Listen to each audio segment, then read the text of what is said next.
Good morning, everybody. Welcome to Mud Girl Pottery. As promised, I am going to trim that 9-pound platter plate. It's been drying pretty slow. This was the plate that was on the hydro flask. For those of you who didn't see the visual of what a hydro flask is, hydro bat is, it's this bat made of plaster. There's the logo back there. I really wouldn't buy the knockoffs. There are so many ways this can go wrong, mostly the holes on the bottom. Those are really important because you want a really tight fit. Because as I talked about in the video, when you're throwing with it, it's going to get dry. And if it's dry, it may stick, and that's going to be a problem. Taking off my splash pans because the bat I have to use is pretty big. It barely kind of fits on a regular 14-inch, so I've got this, whatever this is, 110 inches. So what I want to do is I really want to take a look at where that foot's going to go. So I'm a big fan of the foot appearing where it changes direction, where the walls of a pot start to hit the floor.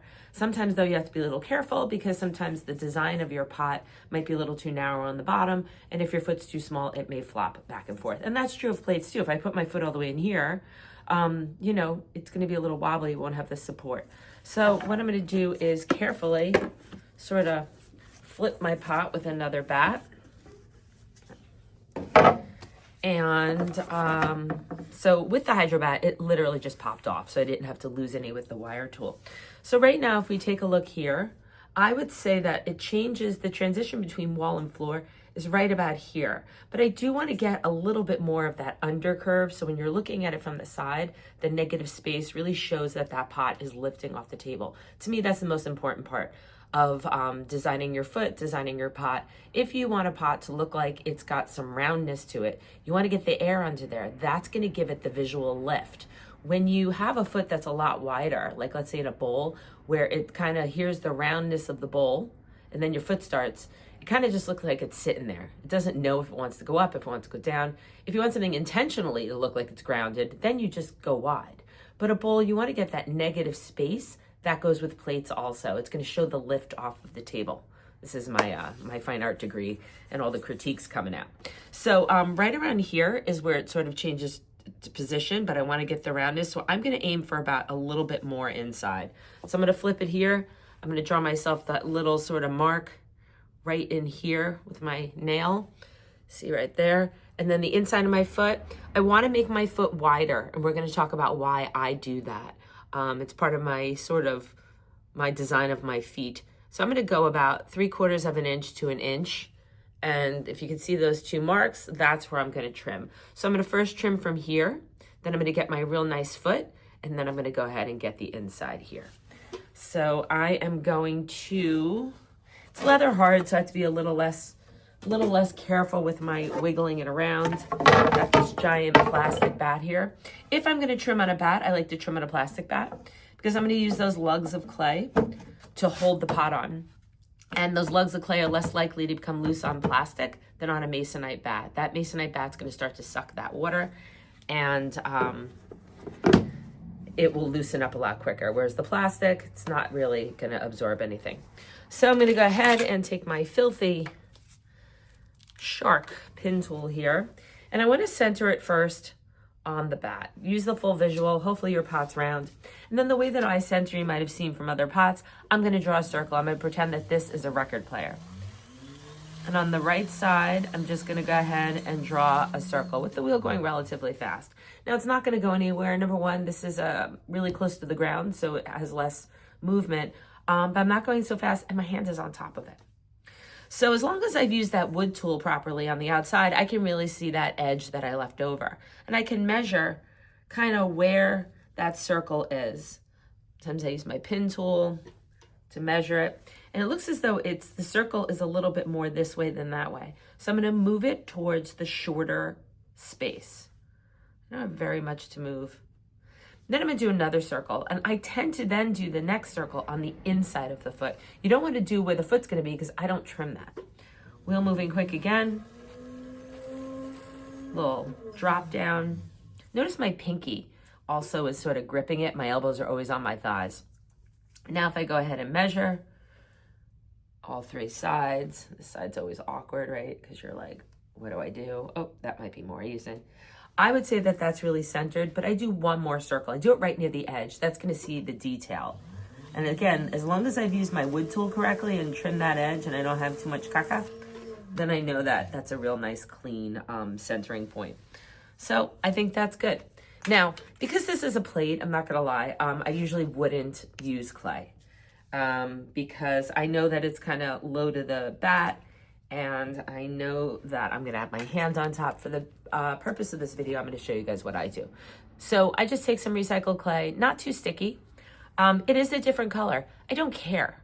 This clay should not be too wet, and this should be dry enough where it shouldn't stick.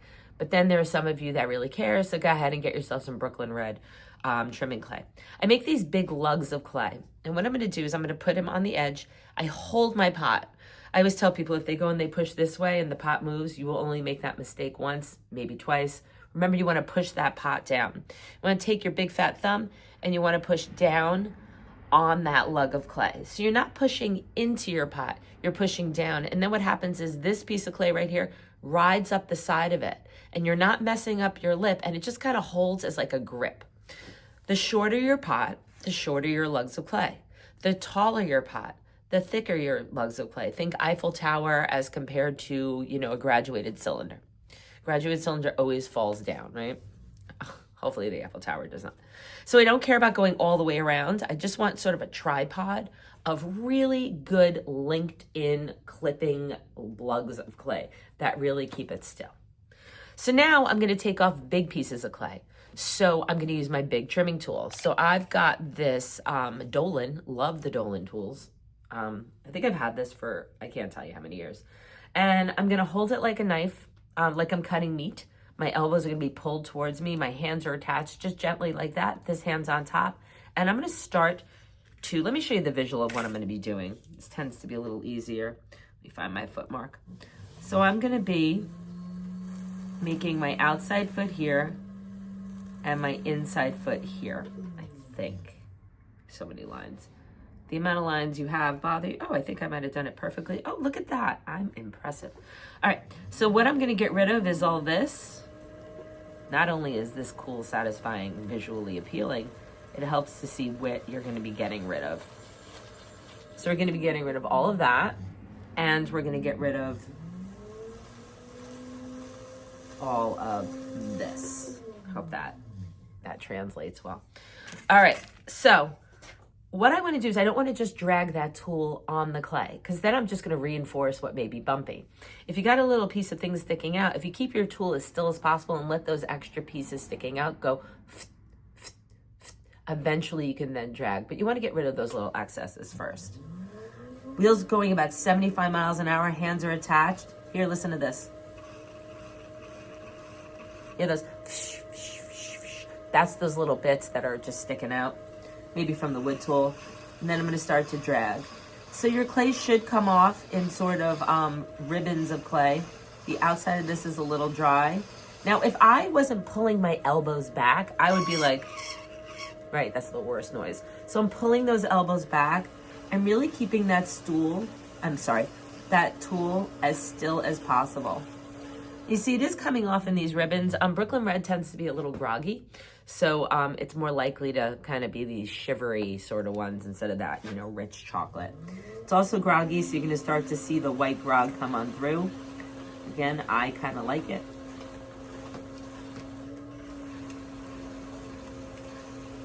I'm just going from that, where I know that the wall started to get thick, to where that foot line is. Seems to have something funky going on here. I'm unsure as to what it is, but I'm just gonna ride with it and see what happens. You can see I'm sort of bumping, because my plate might not have been as symmetrical as I thought it was. So when that happens, I wanna sort of work on little bits that are a little funky individually. So I'm gonna shrink my tool down. I've got this tool. This is my, I think it's SIM, XIEM. And what it is, it's a round, just the round part of that big loop tool. But it's smaller, so it's gonna let me really sort of attack those parts that are doing something weird. I don't think I knew that this was going on in my plate, but Maybe we can try and get rid of it.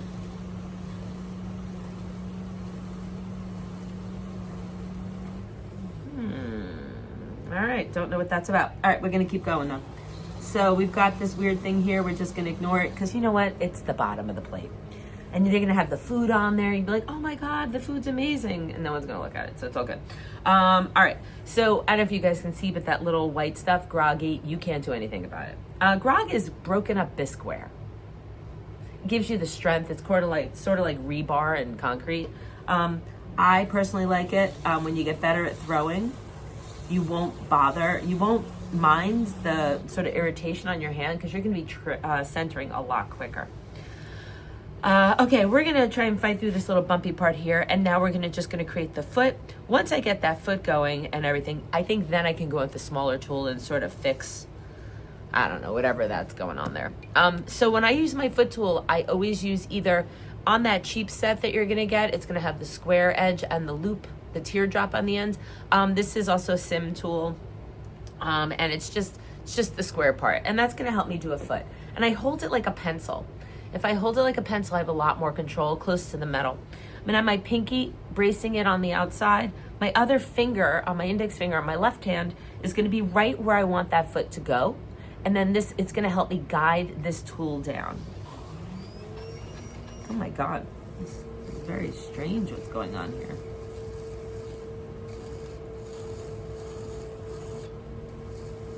Oh my, what is that about? All right. Yeah, we're just we're gonna fight on through. Excuse me while I finesse a little.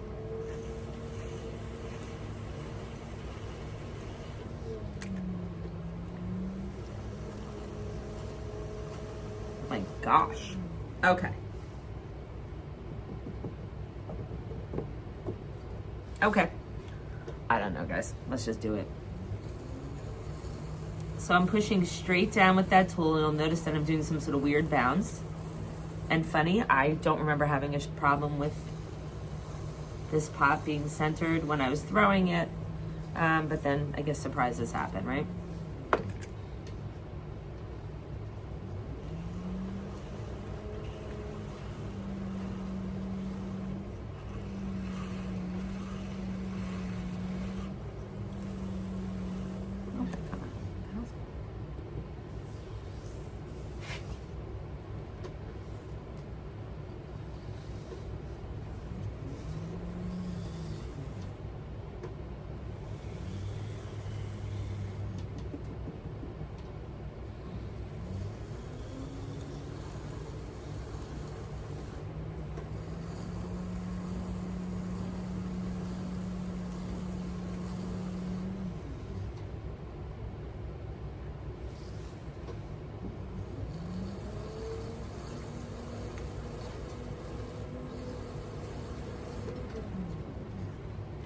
Okay, so I went away for a second because I was trying to figure out what went on over here.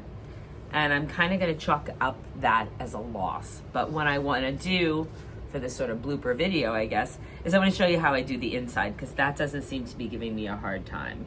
And then I may show you just how I fix this, although I don't know if it's fixable. It looks like, I don't know, I'm not gonna be able to tell till I'm done, but anyway. So what I've done is I have this tool, we're going back to this squared off tool. I'm gonna start where my foot ring goes, and I have the tool in an angle. I want to sort of go at a sideways to sort of break through the skin. And then I'm gonna travel in. I don't want to go as deep immediately as I can go, because I just want to sort of break on through. It's getting a little bumpy along the way, but I just want to sort of get a feel, get rid of that sort of dry skin that is on the bottom. And then I'm gonna go straight up and down. I'm sorry, not straight up and down, parallel. I'm distracted by what's going on over here. Not parallel, but parallel to the wheel head. So not straight up and down. And I'm guiding it with my left finger to make sure that it just doesn't go rogue. And my arms are pulling back up against my body. As I get to the center, I may go even a little faster because it takes less time to go around in a circle. I'm gonna go back. trying to get to that sort of wet clay that's hiding underneath the dry parts there.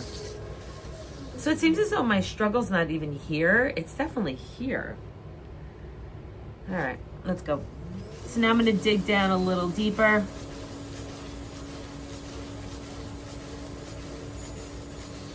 Now I don't mind the lines on the bottom of my pot. I do tend to put glaze in them and then wipe it away.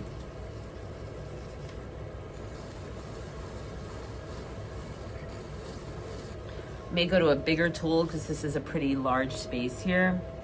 Oh God.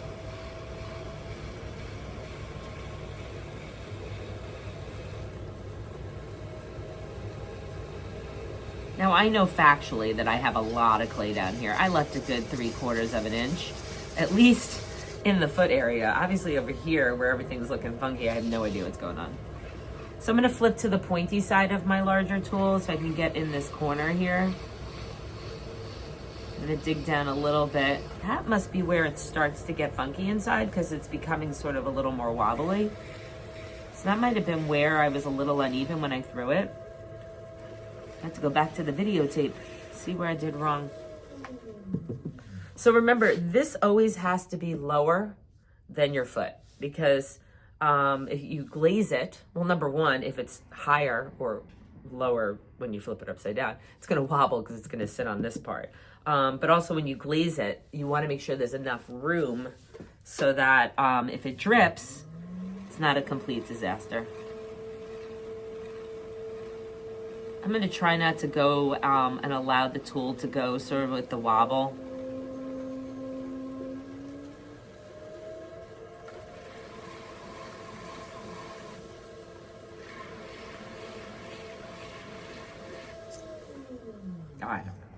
All right, so basically what I've done is I've done the outside. I'm gonna deal with that later. I've done the inside foot. This part seems to be okay. It's just going on here. So I am actually just going to end this video at this point. And I'm gonna try and fix this off camera and figure it out. And then if I can get a great final or the best I can do for this thing, I'll show it to you guys. But I'll be honest, the other side, I'm just gonna carve it so that you can't even see the fakakta wonkiness of it. So hope this helped a little bit, or at least to show you that, you know, shit happens and we just adjust, and 9 pounds of clay is 9 pounds of clay. What are you gonna do? You can recycle it and make it into something else. Or again, hashtag carve the shit out of it and just make people ignore the funky part of it. Believe me, I see so many people doing that these days. Their shape is horrible, but they distract you with glaze. So have a great day, and I don't know. I'm gonna fight through this. See ya. Okay guys, so my last video was a flop, sort of. I mean, learning experience, right? We talk about how we get better at what we do. So what I did with this platter is I just got rid of the foot. I flipped it over, and what's super strange is I still can't see why this is happening. The inside looks even, the walls look even. I don't know if maybe when I started to trim, I just didn't commit and I created this like weird low part here. I'm not sure, but I'm going against everything I normally say, and I don't want to lose this platter. I really like it. I like the inside, so I'm gonna run with it. So I came up with a new idea. So I am going to take this beautiful coil that I've made here, and I'm gonna show you guys how I fix this screw up right here. So I've got a coil. I've got it a lot thicker than what I want the foot to be. I'm using the same clay. It's even a little dry, which is what I like. And I'm gonna make it double the thickness because I'm gonna throw this foot on the pot. So what I wanna do is I wanna get an idea of where I want that foot to go. So I'm gonna go right back to where I wanted it before. And I want it right around there. I'm gonna take this serrated rib and I'm gonna scrape it. This is a little dry, so this is definitely risky what I'm doing right here, but we're gonna try it anyway. I'm gonna take my serrated rib, I'm gonna scrape my coil. Okay. So now I'm gonna take my double brush here, my jar of Brooklyn Red slip. I'm a little picky about my slip. I like it to be sort of go-gurty. something like a liquid protein drink, which are now the most popular thing in the entire world. Coca-Cola's #1 product that they're selling right now is the protein drink, and right now I can't remember the name of it. I personally don't like it, but people love it. Anyway, let's go back. So I'm just distracting you while I put the slip on there. I'm also going to go ahead and throw some slip on I'm double brushing it because it's just quicker. I'm going to put it on my coil. Scoring and slipping is so important if your clay has been out of a bag for more than like 10 minutes. People don't trust me, but all right. So I'm going to properly place this coil. I'm going to try and make it as round as I can, or in the right spot. Tried to make my coil as even as I could. You know, you can use an extruder. I don't like cleaning extruders, so I opt out. Although they imagine the sculptures I can make, I would be so happy. All right, so I'm just gonna do a little tap, lock that in a little bit. I luckily met that up perfectly right there. It's pretty impressive considering I didn't measure anything. It's a little thick on one side, but I'm not really that concerned. Okay, now I am going to not stick this to the wheel. And part of the reason is because I don't want my lugs to get wet and then stick to the pot. So I'm gonna try and go as slow, as mindful as I can. I'm gonna wet my sponge. I'm just gonna sort of press that foot in there. Try and get it as even as I can. Sort of getting it in there. I'm gonna compress my foot as if I'm compressing the lip on my pot. I've got my fingers sort of squeezing the outside and pushing down. Now it's a little up and down because that pot is up and down. I'm gonna pull this as if it's a little bit of a cylinder because I wanna get rid of that excess. So if I start down on the bottom and I do a little bit of a pull, I can even come a little bit to a point so don't take off too much. That's why I left so much clay, or I made it so much wider, so that I can sort of pull it up and get rid of what is extra. I'm gonna take my pin tool now, and just like when the lip is uneven, I'm gonna go ahead and give this a little bit of a haircut, but it's gonna allow me to go straight. Here we go. And I'm gonna go back with my sponge. Sort of sealing the bottom up real good. Really, I'm just trying to ignore that wonk. But if I kind of keep on compressing, I should be able to get it level. Now, ideally, the clay is a lot wetter than the pot was, so it may have a problem sort of sticking at the end. But again, I'm literally trying to save this, which I normally wouldn't do. I want to make sure that I've got a good seal here. I've got no space in between, so I'm just going to compress down on the bottom. And make it look like it came on the pot. Now I still want to get a good defined edge here, so I'm going in with my nail a little bit, sort of clean it up. Now it's okay if your pot gets a little wet because you kind of want them to dry together. And this has a long time left to shrink, whereas this is already started shrinking. So by wetting your pot a little, you're slowing down the drying of this so that this can sort of catch up to it. I have a whole spiel about getting your pot to Arizona. I'll give it in a whole, maybe that'll be like me talking into the camera and explaining. I have a map here that explains it all. All right. So this is my attempt at saving my platter that's all funky. I want to let this dry relatively slow. So I'm going to cover it with plastic, move the bat to the side. Hope for the best, and you know, do all sorts of sacrifices to the kiln gods and see if we can save this. Again, I don't know, I'm feeling sentimentally attached to this pot. So anyway, there was a quick save to put a foot on if you want to, flipping it upside down, making a thick coil, pulling the wall up giving it a haircut. Hopefully we can get this straight and then letting it dry slowly. So stay tuned. I'll let you know the final product in this video, or at least I'll get it bisqued. See you guys.